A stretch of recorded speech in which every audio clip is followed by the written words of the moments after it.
Hi, hello, and welcome back to another episode of Friday Reads.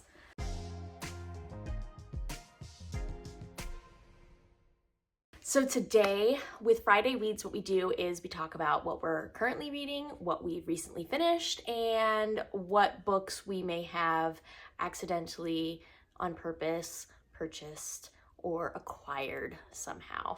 So without further ado, let's go ahead. Let's actually start with what I've recently finished. So my recently finished book is In Cold Blood by Truman Capote. This is a true crime thriller. It says it's nonfiction, but also I think it's a little bit fiction because there's like he writes it in a narrative format. There's lots of dialogue like that takes place between the characters as crimes are happening, things that happen behind closed doors that he can't possibly have the knowledge of what they actually said. So I think it's nonfiction with like a little bend to it. It's a bendy nonfiction. But it was really, really good. I really enjoyed it. 3.75 stars. Nonfiction is not my thing, but I flew through this in 3 days. I read it in 3 days, which is wild for a nonfiction book for me. It follows the murder of the Clutter family in 1959, and it reconstructs the murder, the investigation, the capture, the trial, and the execution of the killers. The reason it went down from a 4-star to a 3.75 for me was the ending. During like their execution, on their stay in like on death row, they talk about the other death row inmate. He talks about the other death row inmates a lot in like in great detail. So I didn't find that part, not that it wasn't interesting, it was interesting, but I didn't find it necessary to the story, and I think that it could have been a lot shorter. I would have finished it in 2 days if it hadn't had that part in it. So just my 2 cents on that. But other than that, I really enjoyed this. The writing style was fantastic. It's a modern classic, and I read it quickly. So take with that what you will. So that is Truman Capote's In Cold Blood. That is the book that I finished this week. What am I currently reading? Okay, so this is coming back from last week. This is Braiding Sweetgrass, Indigenous Wisdom, Scientific Knowledge, and the Teaching of Plants by Robin Wall Kimmerer. I am still reading this. It is not bad. It is a very good book. I am actually really enjoying my time reading it. But I am realizing that this is one of those books that you just have to read slowly. You take an essay here and there, and you just read an essay here and there. So I have about 100 pages left. I'm hoping to finish this before the end of the month. Hold on a second.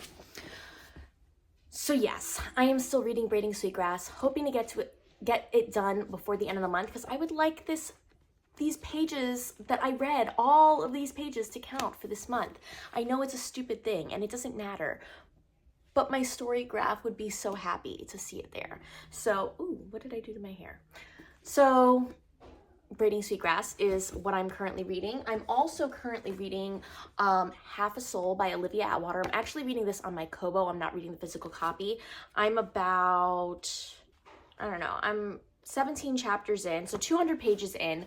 Really enjoying this. This follows Theodora Eddings, who, when she's young, this fairy comes and takes half of her soul. And what she's left with is kind of like this husk of a person who has no real feelings. Her aunt likes to say that she's just like a doll because she's empty, which is really sad. And she doesn't feel embarrassment. She doesn't feel like strong feelings of anger. She doesn't feel strong feelings of joy or anything like that.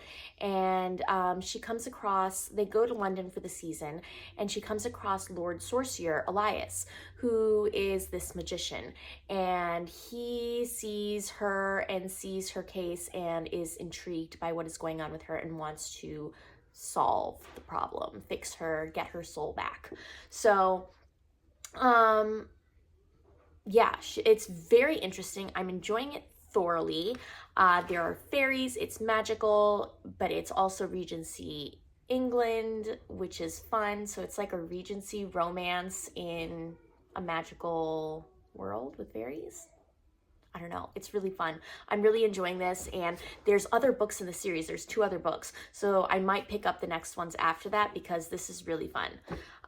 So I'm reading that on my Kobo, and then I'm also reading Libby Lost and Found by Stephanie Booth. This follows Libby Weeks, who is a fantasy author for a children's series, very popular children's series, talking like major fandom like Harry Potter. So she is diagnosed with early onset Alzheimer's, and she is having some difficulty finishing the last book. And so she goes to this super fan, this little 11-year-old girl named Peanut Bixton, who is convinced that the stories have something to do with her life somehow, or I don't know. I'm not entirely certain how this is working out.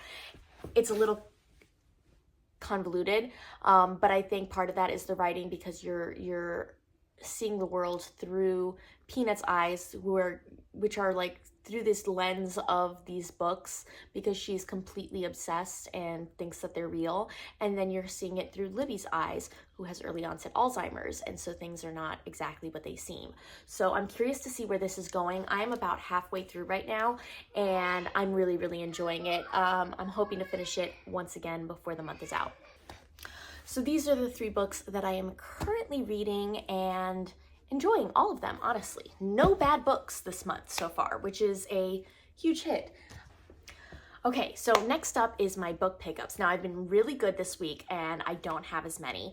As far as what I've bought, I did pre-order Buffalo Hunter by Stephen Graham Jones because I wanted the signed copy. So I got myself a signed copy of this, and it sounds so good.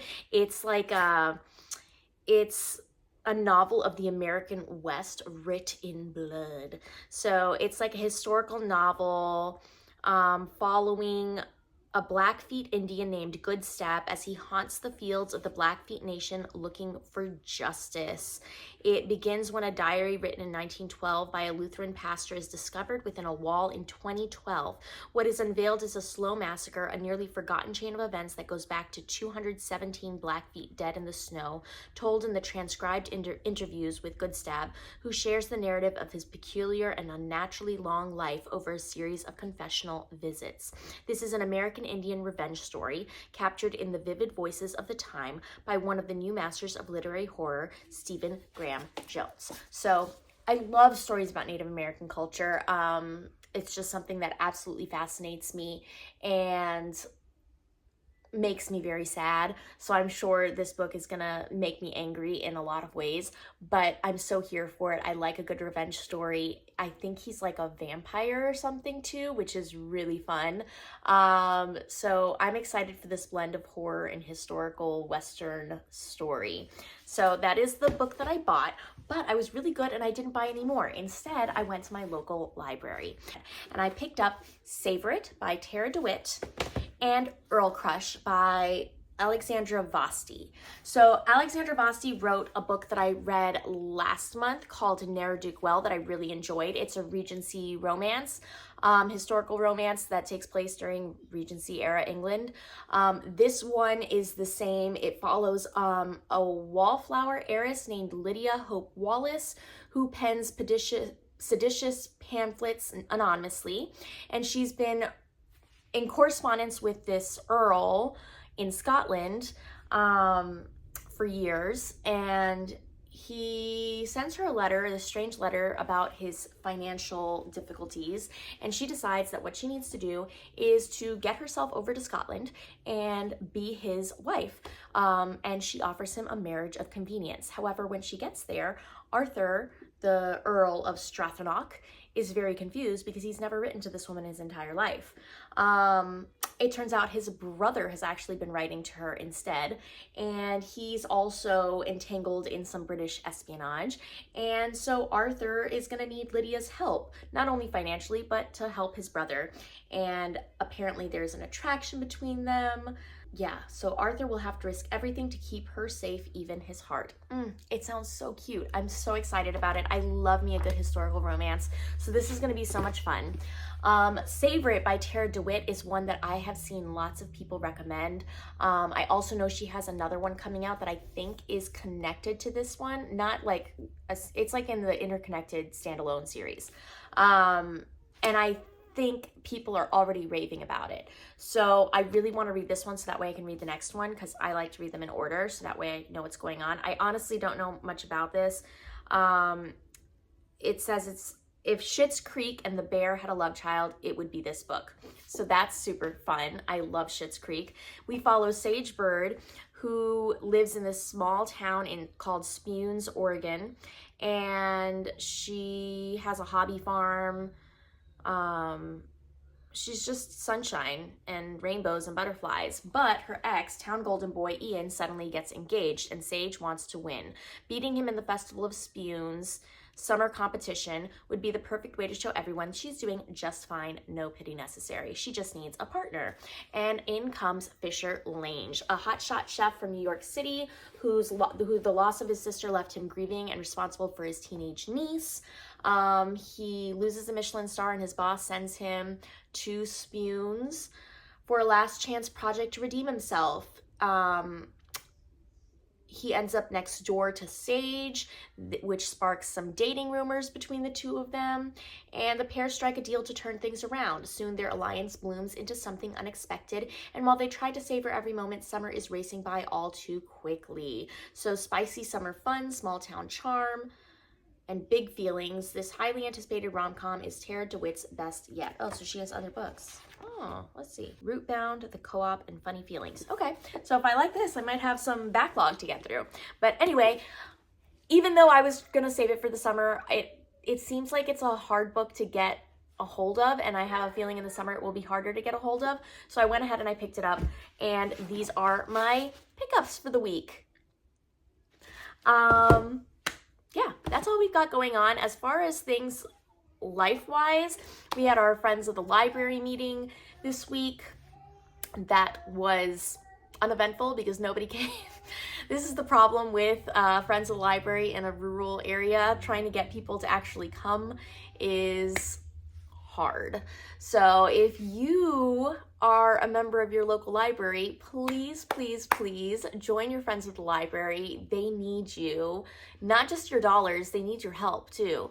So, and it's such a vital organization for your library. They provide extra funds and hands-on for when the library needs extra hands, extra funds for prizes for your little ones, extra money to be able to provide programs that adults want, buying supplies for the things that they're doing. Yeah, it's a vital thing, and not enough people are involved, and I wish that they would be. So if you are watching this and you have a Friends of the Library program at your library, please join. Please join. It is so important. Yeah, that's my little spiel. And thank you so much for watching. If you are watching this and you've made it this far and you've read any of these books, please let me know in the comments down below. If not, go ahead and put a gun for In Cold Blood, since that is the book that I actually finished this week. And I will see you in the next video. Bye!